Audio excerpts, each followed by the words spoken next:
de los Derechos Humanos realizó una verificación en la cárcel Mariscal Zavala, donde se encuentran recluidos varios señalados en casos de corrupción. La inspección se dio tras darse a conocer que este fin de semana 3 reos fueron trasladados al Hospital San Juan de Dios debido a complicaciones respiratorias. Entre los privados de libertad enviados al centro asistencial se encuentra Edgar Camargo, el exdirector del sistema penitenciario. Recordemos que el primer contagio reportado en esta prisión fue el exministro de Salud, Jorge Villavicencio.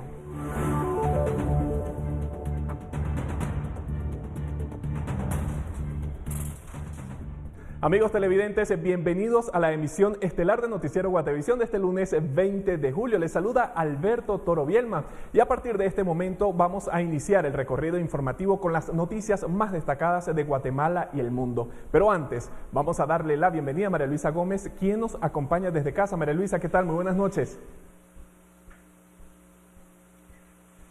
Buenas noches, Alberto, amigos televidentes, gracias por estar con nosotros. Continuamos haciendo teletrabajo desde casa, pero siempre con el compromiso de mantenerlos informados. Así es que directamente vamos a los titulares.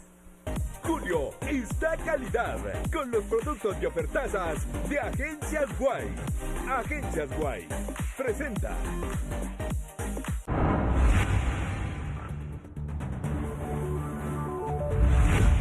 Cifra de pacientes de COVID-19 recuperados se elevó en alrededor de 19.000 de un día para otro con la implementación del tablero oficial. ¿Cómo funciona? Hoy los detalles. 4 municipios del departamento de Guatemala han comenzado a gestionar sus propias compras y entrega de kits de medicamentos porque desconocen cuándo los entregará el gobierno.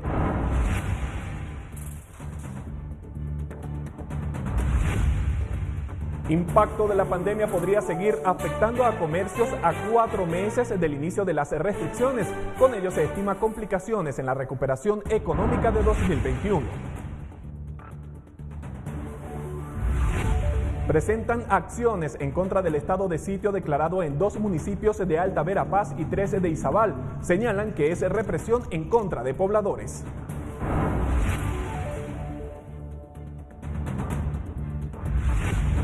Naciones Unidas renueva su llamado a la comunidad internacional en busca de fondos para apoyar a los países más vulnerables a la pandemia y el hambre.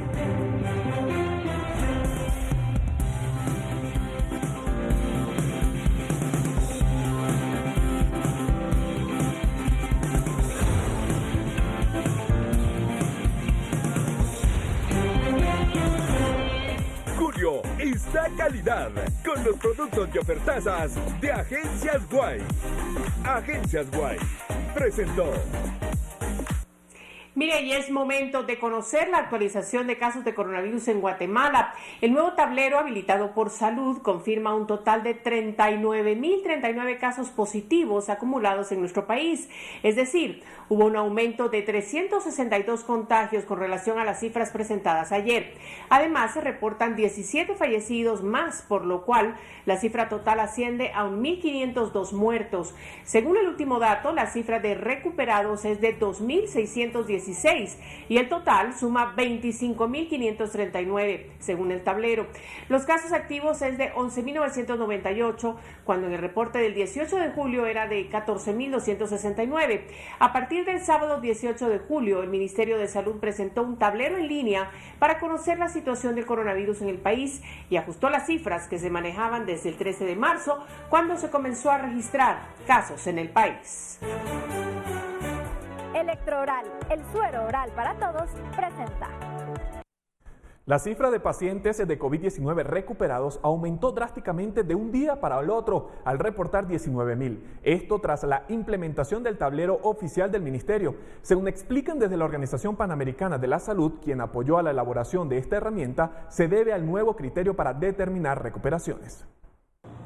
El Ministerio de Salud Pública y Asistencia Social presentó este fin de semana el tablero interactivo con los datos actualizados por COVID-19 para el país.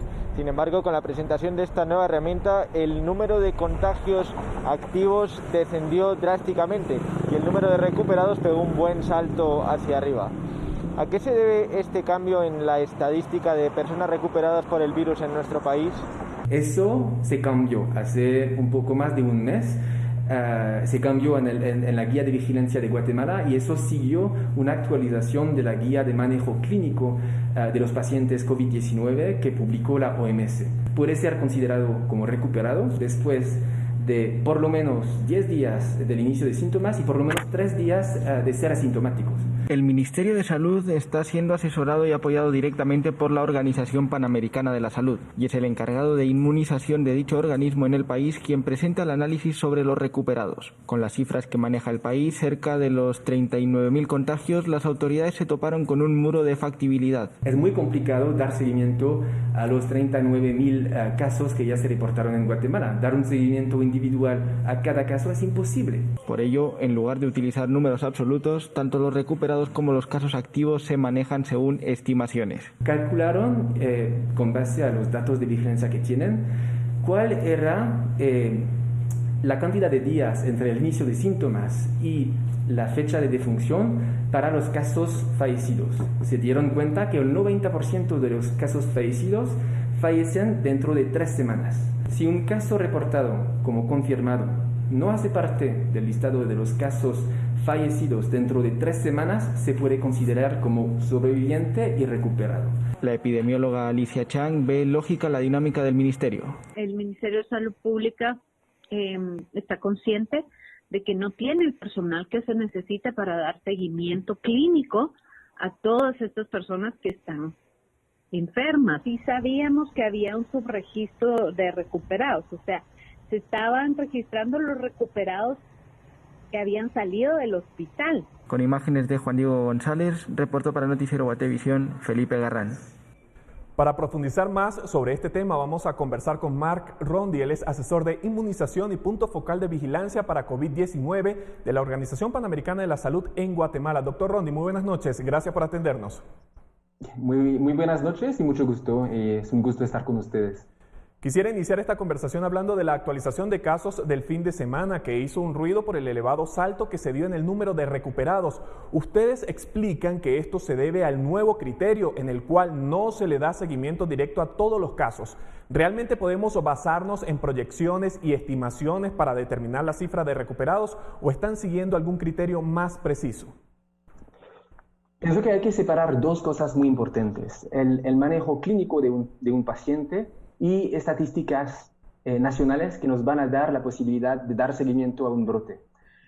Tenemos, y en Guatemala se está aplicando una definición de recuperación a nivel individuo y a nivel clínico que sigue las recomendaciones de la Organización Mundial de la Salud. Y entonces, a nivel individuo clínico, un paciente va a ser considerado como recuperado después de 10 días, por lo menos 10 días después del inicio de síntomas y por lo menos después de 3 días sin síntomas. Eso se debe aplicar y se está aplicando a nivel individual. Sin embargo, para tener datos de casos recuperados a nivel nacional, hay dos opciones. La primera, dar seguimiento individual a cada caso confirmado e ir recolectando esta información. Eso es imposible porque es imposible dar seguimiento a esta cantidad de casos que se están quedando en casa, cuidándose en casa y que se están recuperando sin dar noticias a sus médicos. Y hay muy pocos países en el mundo que están capaces de hacer este seguimiento. Entonces, si un país quiere tener una estimación de la cantidad de casos recuperados, lo que puede hacer este país es estimar, con base a sus datos, cuál es un periodo correcto que se puede después de que se puede estimar que una persona, si no está muerta, está recuperada. Y este trabajo es el trabajo que se hizo con el Ministerio de Salud de Guatemala. Fue basado sobre datos guatemaltecos y entonces se dieron cuenta que un 90% de los casos fallecidos habían fallecido dentro de 3 semanas, 21 días. Y entonces ahorita se considera que un caso confirmado después de 3 semanas se puede considerar como recuperado. Hay algo cierto, dentro de estos casos considerados como recuperados, al nivel estadístico, unos no van a ser recuperados, por cierto, van a seguir en el hospital.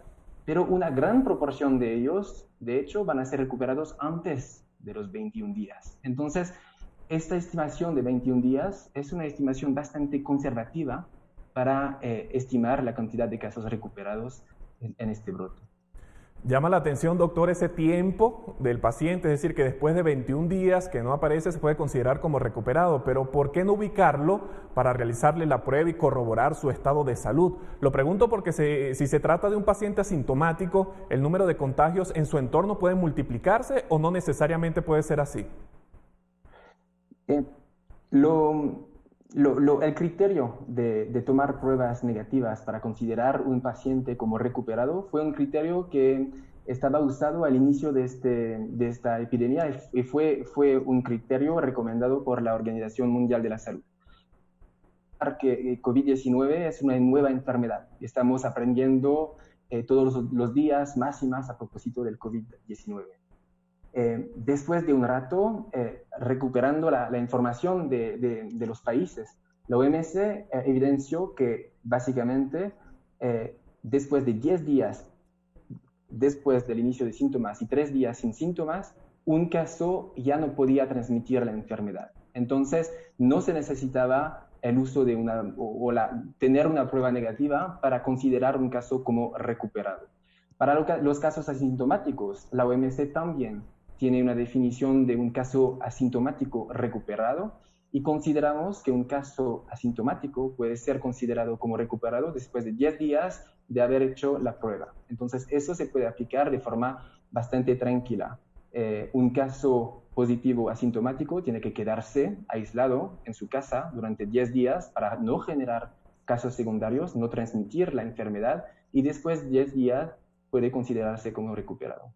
Ahora bien, doctor, ha pasado en 2 oportunidades que los datos no coinciden. Primero, durante la gestión del doctor Hugo Monroy. De hecho, esto se confirmó cuando el nuevo equipo de salud realizó una auditoría. Ahora realizan este subregistro paralelo que los ciudadanos desconocían. ¿Cómo confiar en las autoridades después de estos 2 episodios? Sobre todo considerando que ya la cifra de recuperados se maneja como una estimación.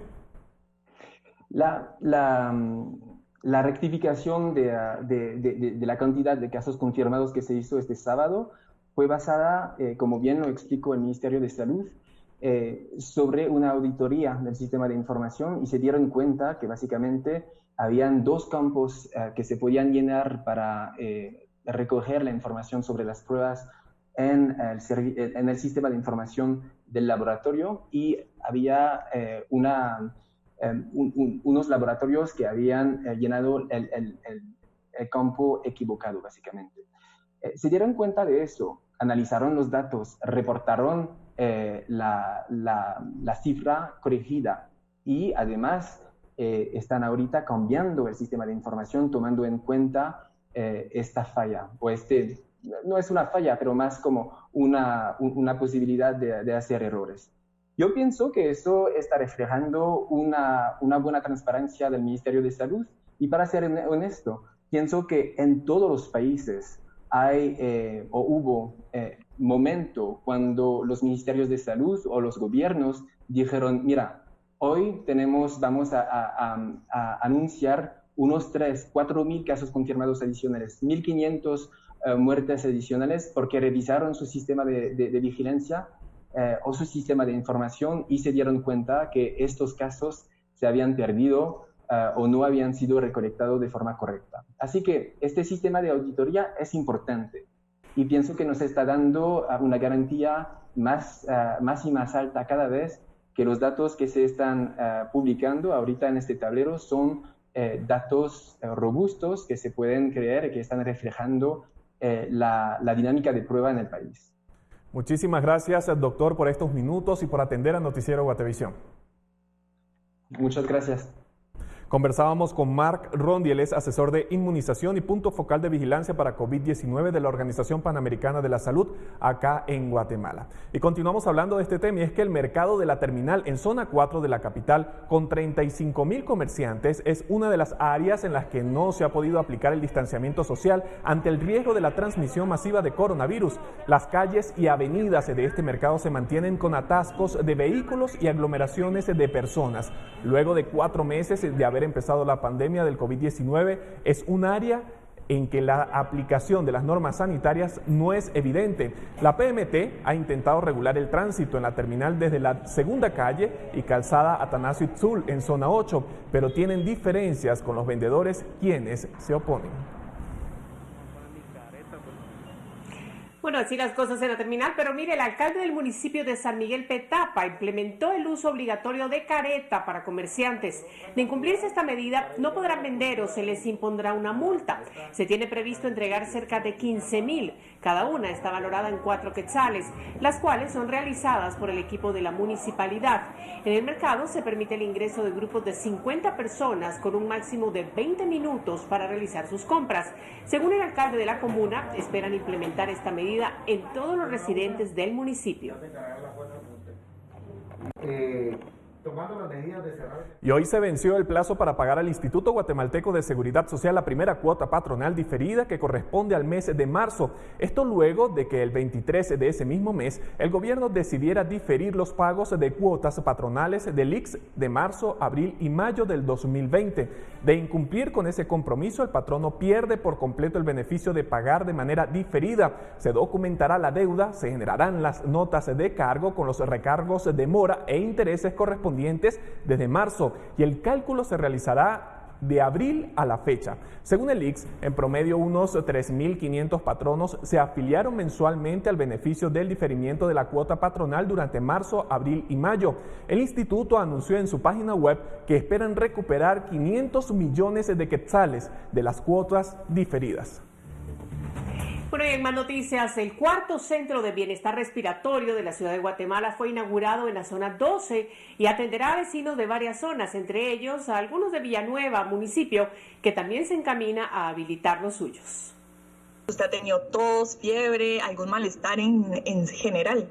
Estas son parte de las preguntas que suelen hacer los médicos que están por teleconferencia en el Centro de Bienestar Respiratorio. Aparte de llenar una ficha clínica en la que también los pacientes deben indicar cada uno de sus síntomas, tienen que señalar si se han relacionado o no con algún caso positivo para determinar el proceder y atención de la persona. El alcalde de la capital, Ricardo Quiñones, señaló que se trabaja para fortalecer la atención primaria en salud y la creación de estos centros son parte de ese esfuerzo, buscando el desfogue de los hospitales. Estamos convencidos y estamos cabalmente trabajando con fuerza y determinación para que cualquier vecino que tenga síntomas de cualquier tipo pueda venir acá. Por un lado, para que pueda ser atendido en los primeros días si tiene un contagio y poder salir adelante. Está comprobado que si en los primeros 5 a 10 días usted se trata y es atendido y toma la medicina, va a salir de esto de una manera positiva y muy bien, va a ser exitoso el tratamiento. Ante ello, las autoridades de la Municipalidad de Guatemala y el Ministerio de Salud han habilitado el cuarto espacio de este tipo, ubicado en la avenida Petapa y 53 calle, extremo sur de la ciudad en la zona 12 y colindante a la zona 21. En el mismo se tiene programado recibir a personas de las mencionadas zonas y por estar cercano a Villanueva también se prevé brindar atención a pobladores de ese municipio, aunque este también planea la implementación de los suyos en los próximos días. Los centros respiratorios de la zona 18, zona 7 y zona 6, habilitados hace unas semanas, ya han atendido a más de 700 personas y tienen la capacidad de atender a 128 al día. Este es un modelo que también buscará replicarse en el interior del país. Con imágenes de Fernando Cabrera, reportó para Noticiero Guatevisión, Andrea Domínguez. Y si bien el Ministerio de Salud anunció que empezaría a brindar un kit de medicamentos a pacientes con coronavirus, las alcaldías de 4 municipios del departamento de Guatemala han comenzado a gestionar sus compras e incluso con la entrega de estos, debido a que ignoran en cuánto tiempo el gobierno comenzará con las entregas. El alcalde de Guatemala, Ricardo Quiñones, señaló que ellos brindan estos únicamente cuando el médico de algunos de los centros de bienestar respiratorio los autoriza y se han dado ya unos 200 kits, de los cuales indicó no tener el costo, pues estos varían. Son básicamente medicinas para levantar las defensas, en su gran mayoría no necesitan prescripción médica y por supuesto están a la mano y disponibles para que un esfuerzo de la alcaldía auxiliar se la llegue a dejar a su casa. La Municipalidad de Santa Catarina Pinula también lanzó las cajas Soluciona, un kit con el instructivo del uso de los medicamentos que se da exclusivamente a pacientes confirmados con COVID-19 por la propia comuna, quienes son los que ahora realizan las pruebas. Y a través de una receta médica se les hace la entrega de su tratamiento completo, el cual va dentro de esta caja. El costo de la caja es de 230 quetzales con el tratamiento completo, y estamos contemplando que para el día miércoles haber entregado ya las primeras 100 cajas, y nuestra meta es poder adquirir 1000 cajas para poder tener ese inventario disponible a lo largo de todo este año para todos los vecinos que vayan dando positivo. Al día de hoy tenemos 589 casos en total en el municipio.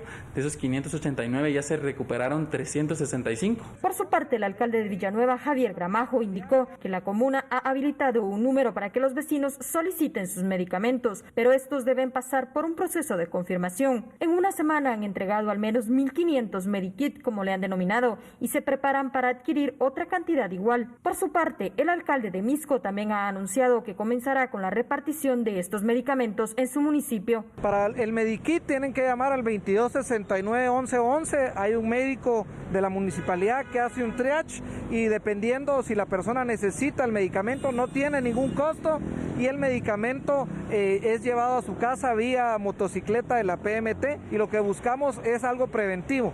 Esto no son medicinas COVID-19, es algo preventivo para problemas respiratorios, gastrointestinales. Con imágenes de Fernando Cabrera, reportó para Noticiero Guatevisión, Andrea Domínguez. Mire, al parecer las alcaldías no tienen certeza de cómo fortalecer la atención primaria en salud, y por esa razón la Asociación Nacional de Municipalidades de Guatemala se reunirá con las autoridades del Ministerio de Salud para definir protocolos y métodos. La Junta Directiva de la Asociación Nacional de Municipalidades de Guatemala tiene dudas acerca del método que usarán las autoridades locales para sumarse al fortalecimiento de la atención primaria en salud durante la pandemia por coronavirus. Las autoridades de gobierno enfocan sus esfuerzos por fortalecer centros de salud y habilitar centros de bienestar respiratorio para enfrentar el avance de la pandemia. En la capital se han habilitado centros de bienestar respiratorio y son sedes en las que se atenderán personas con síntomas y se podrán detectar casos de COVID, además de darle tratamiento a personas con coronavirus con sintomatología leve. Este tipo de atención se pretende expandir a escala nacional, y las municipalidades deben de conocer la metodología que se usa para habilitar esas sedes en las que se detecten y traten algunos casos. La Asociación Nacional de Municipalidades de Guatemala pretende obtener una explicación de la manera en que las autoridades locales irán tomando protagonismo para implementar estos proyectos de salud. Reportó Edwin Pitán. Electrooral, el suero oral para todos, presentó.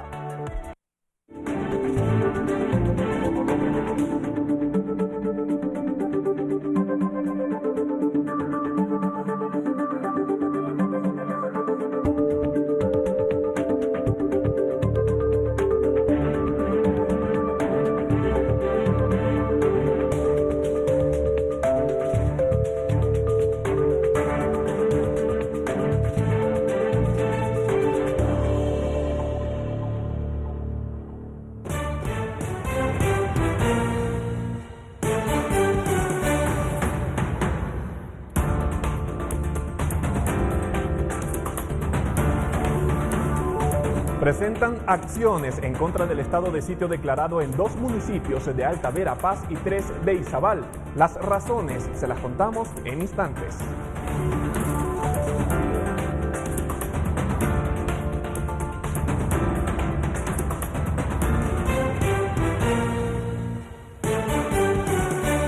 Continúa con nosotros, hay más información. Alta Verapaz e Izabal amanecen con algunos de sus municipios en estado de sitio, según el gobierno, por la presencia de grupos armados que amenazan el bienestar de esos lugares. Sin embargo, en la Corte de Constitucionalidad han sido presentadas acciones en contra. La información que se cuenta, que se ha ido recabando a través de estos meses que ha estado el gobierno del señor presidente, el doctor Yamatei, indica la presencia de grupos armados. 3 municipios de Izabal y 2 de Alta Verapaz han sido colocados bajo estado de sitio. En la capital, la decisión ha tenido respuestas antagónicas. No es lógico emitir un estado de excepción sobre otro estado de excepción. De hecho, ya hay estado de calamidad a nivel nacional y están restringiendo más derechos que a nuestro juicio van en beneficio de finqueros y de la empresa minera que ha sido suspendida por la misma Corte de Constitucionalidad. En el Congreso hay quien incluso lo ha visto como una vía de propagación del COVID-19 en plena pandemia. A raíz de este estado de sitio existirían contactos forzados entre los cientos de policías y militares que están desplazándose para la región y creemos que esto expone a un riesgo innecesario totalmente a las comunidades. El Ejército enviará 800 efectivos, la PNC 700. A falta de la decisión que se pueda tomar en la Corte o en el propio Congreso de la República, los municipios de Livingston, Morales y El Estor en Izabal y de Panchós y Santa Catalina la Tinta en Alta Verapaz pasarán los próximos 30 días en estado de sitio. En el caso de los municipios izabaleños, la experiencia la tienen bastante reciente, pues en septiembre del año pasado también se instauró estado de sitio en todo aquel departamento. Con imágenes de Juan Diego González y Miriam Figueroa, reportó para Noticiero Guatevisión Felipe Garrán. Y según las autoridades, el estado de sitio decretado en Izabal busca recuperar la gobernabilidad en Morales. Constantes hechos de violencia, asaltos y amenazas del crimen organizado han afectado al municipio. Desde el inicio del gobierno de Alejandro Yamatei, las autoridades locales solicitaron un estado de prevención en Morales, uno de los 5 municipios dentro del estado de sitio decretado en Izabal y Alta Verapaz. En lo que va del año, según cifras de la Policía Nacional Civil, en Morales, más de 300 comercios han sido presas de bandas de delincuentes, que a mano armada han tomado por asalto los negocios. Además, ese municipio cuenta con el 60% de muertes violentas en el departamento, por lo que se busca frenar el asedio de la violencia. Esta petición la habíamos hecho al inicio del gobierno, cuando veíamos hechos delictivos en el municipio de Morales, tanto asaltos como muertes a mano armada, y hoy pues estamos teniendo este estado de sitio, y esta acción creo que para la gente buena del municipio de Morales es una acción positiva. Resalto el hacerle el llamado a la población: si va a salir a las calles, hágalo debidamente identificado con su DPI, con su licencia de conducir. El estado de sitio busca recuperar la gobernabilidad que ha afectado al departamento. Efectivamente, aquí se le está dando cumplimiento junto con todas las autoridades correspondientes quienes tienen el control sobre las actividades que deban de realizar para garantizarles estas garantías constitucionales a todos los ciudadanos. Hay unidades clandestinas que se encuentran delinquiendo y eso es lo que hace el Estado, garantizarle a las personas que se les está cuidando. Nosotros como Auxiliatura de Derechos Humanos hemos estado en distintas mesas de trabajo en las que siempre se ha recomendado el apostarle al diálogo como una medida de búsqueda de soluciones viables y duraderas para la conflictividad que se manifiesta en el departamento. Reportó Donny Stewart, Noticiero Guatevisión.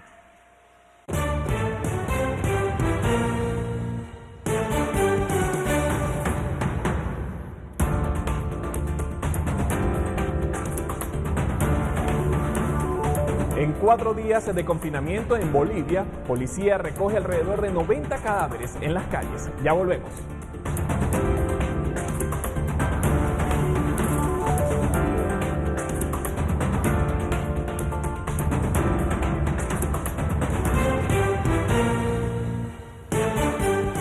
Continuamos con más información. Llega Pamela Valdés y nos trae el pronóstico del clima.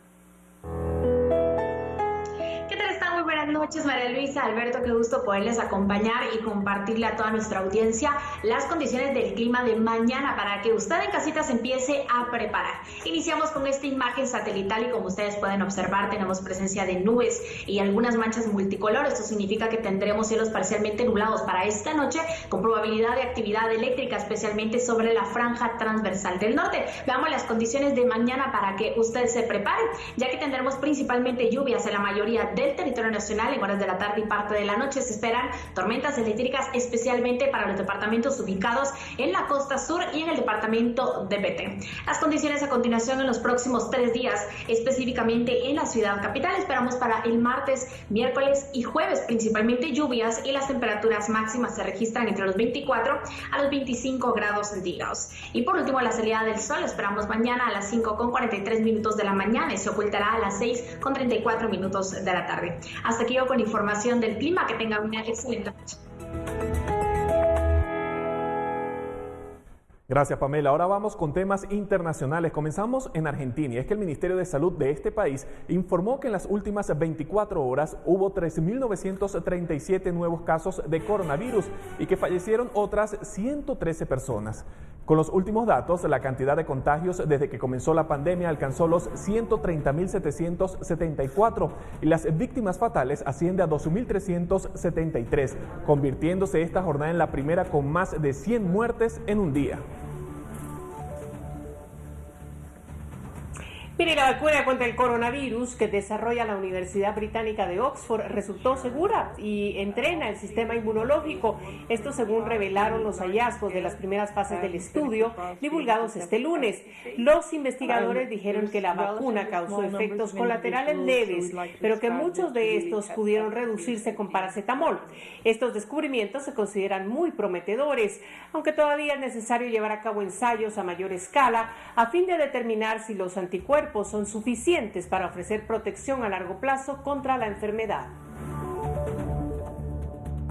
Y una vacuna candidata para COVID-19 desarrollada en Beijing y en colaboración con el Instituto de Investigación brasileño aterrizó en Brasil, donde unos 900 médicos y paramédicos voluntarios en Sao Paulo serán los primeros en el país en recibir la potencial vacuna como parte de ensayos clínicos para la fase 3.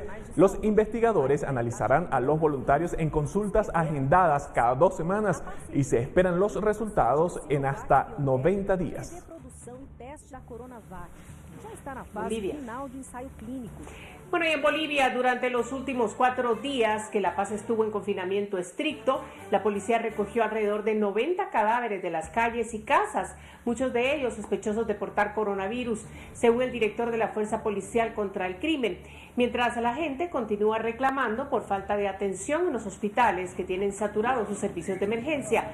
Testimonios en las redes sociales dicen que hay enfermos muriendo en sus casas o en las puertas de los hospitales. Hasta el momento, Bolivia bordea los 60.000 infectados de coronavirus y acumula 2.151 fallecidos.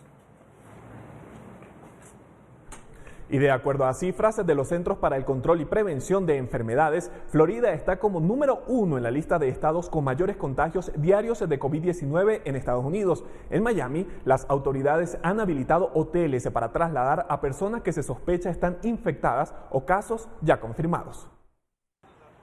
En Florida, la cifra de nuevos casos de COVID-19 se eleva a 12.478 en 24 horas, lo que ubica a esta jurisdicción en el primer lugar en Estados Unidos, de acuerdo a los Centros para el Control y Prevención de Enfermedades. En el estado, desde el comienzo de la pandemia, se han registrado casi 5.000 fallecidos. Por el elevado riesgo de infección, las autoridades del condado de Miami-Dade han autorizado la conducción de personas contagiadas a habitaciones de hoteles habilitados.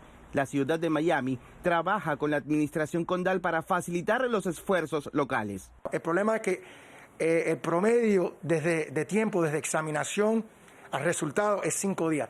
Eso es demasiado tiempo. Si las personas están en el hogar por 5 días sin saber si son positivos, todo el mundo está contaminado en la casa y por eso estamos viendo el aumento que estamos viendo.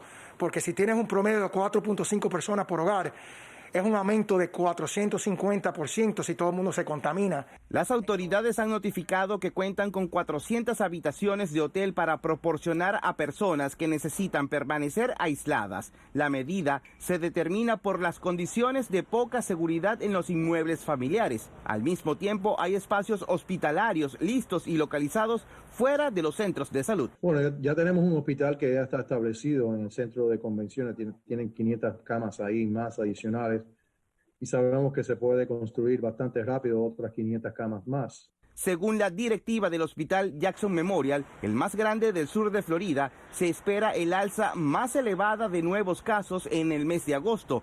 José Pernalete, Voz de América, Miami.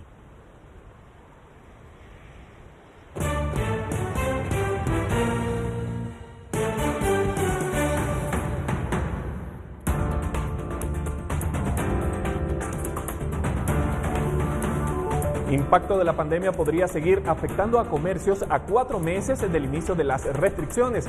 Volvemos con más información.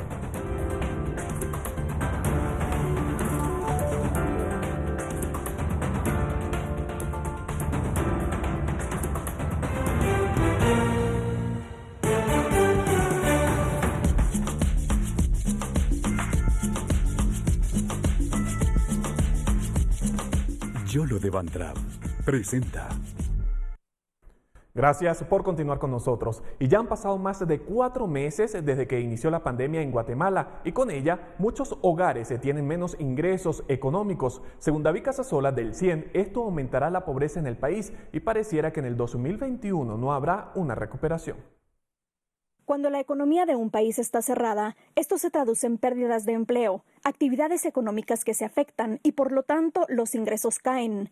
Esto pasa para las personas que tenían negocios, para quienes han sido despedidas o suspendidas de sus labores o quienes han tenido que tomar la opción de una reducción salarial. Muchos países en el mundo han resentido las medidas de confinamiento directamente en el bolsillo de las personas y eventualmente en la capacidad que tiene el gobierno de recaudar impuestos porque hay menos actividad económica. Guatemala tiene más de 70% de informalidad y eso no ha permitido que el confinamiento se dé como debería, pues muchos tienen que salir de sus casas para buscar un poco de ingresos. El futuro pareciera ser incierto. La magnitud del impacto dependerá de la reapertura de la economía, que aún se evalúa, y se habla de una caída del 3 o 4%, que podría representar pérdidas de más de 100,000 plazas de trabajo. Esto se suma al déficit de empleo que Guatemala tenía, que era de aproximadamente 2 millones. Casasola mencionó que el impacto puede seguir creciendo, que las cadenas de valor se sigan viendo afectadas y que en el 2021 no venga la recuperación que todos esperan. Es muy posible que lo que esperábamos que fuera la recuperación se traslade para otro año y el 2021 pues sea un momento donde vamos a seguir en reajuste. Así que en el escenario de los escenarios todavía es muy posible, tanto así como que la economía se reabra y cumplamos con las expectativas, como que si no se reabre, vayamos a caer en escenarios donde el 2021 no es una recuperación, sino vamos a seguir en una recesión. Para Noticiero Guatevisión, Paula Osaeta.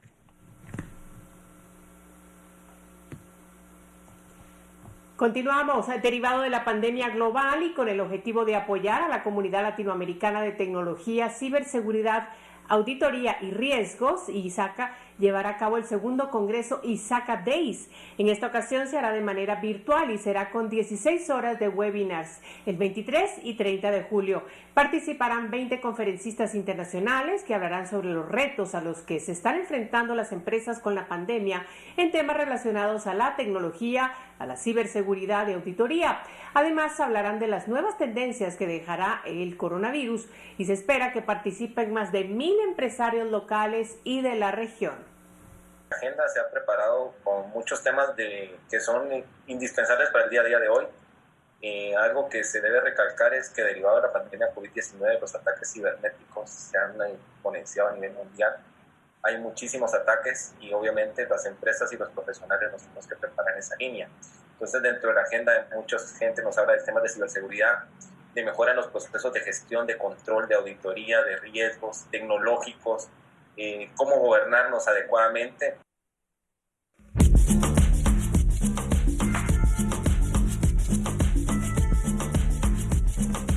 Yolo de Van Trapp presentó. Llevan casi 2 décadas de estar en el mercado de los empaques. En la actualidad, Descasa ha evolucionado y sus productos son ahora utilizados para el servicio a domicilio de comidas formales, como pastas, carnes y mariscos. Veamos. Descasa es una empresa que desde hace 18 años se dedica a elaborar empaques y utensilios personalizados y genéricos de plástico y de aluminio para el mercado de alimentos para llevar y para entrega a domicilio. La evolución e innovación ha sido parte del negocio y hace 4 años incursionaron en el mercado de los productos biodegradables. De manera que en Guatemala puedan contar con productos biodegradables, desechables, que sean amigos del ambiente y que cuenten con todas las certificaciones del caso. De manera de que si vamos a promover algún producto biodegradable, pues que cumpla con toda la normativa internacional. Descasa ha desarrollado varios canales de venta. Desde hace aproximadamente 1 año utilizan la tienda virtual dentro de su página web, donde el cliente puede ver los productos, pagarlos y lo entregan a domicilio. Este último es el servicio que por la pandemia están explotando. El problema que se da actualmente en donde la gente no se puede movilizar, pues se resuelve utilizando medios digitales y nosotros ya pues nos habíamos anticipado en alguna medida, habíamos realizado las inversiones correspondientes en un ERP que se llama Odoo, y este ERP lo que permite es integrar toda su tienda en línea, o sea, todo el front-end que va hacia el mercado, con todo su back office, es decir, sistemas de inventario, facturación. En la actualidad incluyeron nuevos productos dentro de su catálogo como bandejas y contenedores para transportar alimentos como pastas, carnes, mariscos o incluso helados. Alimentos que no se enviaban a domicilio y que ahora necesitan de estos empaques para que el producto llegue bien. Para Noticiero Guatevisión, Paula Osaeta.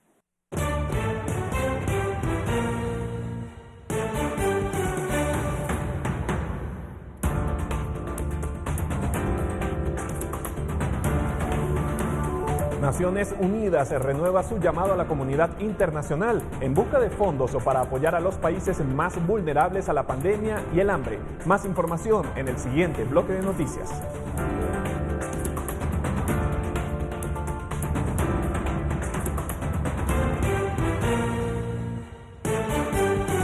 Continuamos con más información y los trabajadores de los centros de salud de San Pedro, San Raimundo y San Juan, Zacatepeques, manifestaron exigiendo a la Dirección de Salud Noroccidente equipos de protección personal para la atención de pacientes con coronavirus, mientras el jefe edil de San Pedro ha habilitado un hospital para atender a los pacientes. Con pancartas en las que se leía "San Pedro está desprotegido, queremos equipo" o "No quiero morir, tengo familia", trabajadores del Centro de Salud de San Pedro Zacatepeques exigen equipo de protección para la atención de pacientes con COVID, pues aseguran que más del 50% de sus colegas han dado positivo. Ante ello, el director del área de salud, Guatemala Noroccidente, señaló que aunque es poco lo que han logrado adquirir, les han estado dotando. Lo que solicitaban ellos como mascarillas N95, en el cual pues se les dijo de que no era, según los lineamientos, no era necesario que todos los del centro tuvieran la mascarilla N95, que por eso estaban las mascarillas quirúrgicas, que tenían casi la misma protección. Lamentablemente no hemos podido adquirir grandes cantidades. Ante el cierre del puesto de salud desde hace 15 días, la Municipalidad de San Pedro habilitó un hospitalito en el kilómetro 22.5 de la ruta a esa localidad, que atiende entre 15 y 20 personas diarias, y además tienen la capacidad de encamamiento para pacientes leves y moderados. Este hospitalito está trabajando exclusivamente, tenemos médicos de turno que están trabajando para poder atender a los pacientes con COVID, ¿verdad? Entonces tenemos ahí encamamiento para poder brindar cuidados intermedios. Estamos tratando nosotros de paliar la situación, yo lo digo paliar la situación, ya que lamentablemente el centro de salud pues se encuentra cerrado. Y entonces nosotros como autoridad local no nos podemos quedar de brazos cruzados. San Pedro Zacatepeques es el municipio que registró los primeros casos de coronavirus en el país, así como el deceso del primer guatemalteco por la pandemia. Ya contabiliza 112 casos en total, pero de estos actualmente 42 están activos, aunque según el jefe edil llevan una semana sin poder realizar pruebas por el cierre del centro de salud. Con imágenes de Fernando Cabrera, reportó para Noticiero Guatevisión, Andrea Domínguez. Y cambiamos de tema para informar que la sala confirma sentencia en contra de Irina y Anastasia Kvitkov, también de otros 38 implicados en el caso migración. El Ministerio Público probó que funcionó una red que ingresó al país a extranjeros y se violentaron normas migratorias. La Sala Segunda de Mayor Riesgo confirmó sentencia condenatoria en contra de 40 personas acusadas en el caso migración. Entre las condenas confirmadas a 14 años de prisión por supresión y alteración del estado civil y uso de documentos falsificados se encuentran Irina y Anastasia Kvitkov. Este grupo de personas había sido condenados el 5 de enero de 2018 por el Tribunal de Sentencia Penal para Procesos de Mayor Riesgo A. Con respecto a 40 personas en el caso conocido como migración. Acogieron algunas peticiones de apelación especial por motivo de fondo, haciendo el modificativo de la condena con respecto a algunos de los imputados y con respecto a la mayoría de ellos, pues además de confirmar la condena, confirmaron la pena impuesta por los delitos respectivos por los que fue emitida la resolución en su momento. Con respecto de estas dos damas, la Sala de la Corte de Apelaciones confirmó la sentencia de 8 años de prisión impuesta, 8 años por el delito de supresión y alteración del Estado civil y 6 años por el delito de uso de documentos falsificados. La Fiscalía Especial contra la Impunidad logró probar que funcionó una estructura que ingresó a ciudadanos extranjeros al país evadiendo controles migratorios, reportó Edwin Pitán.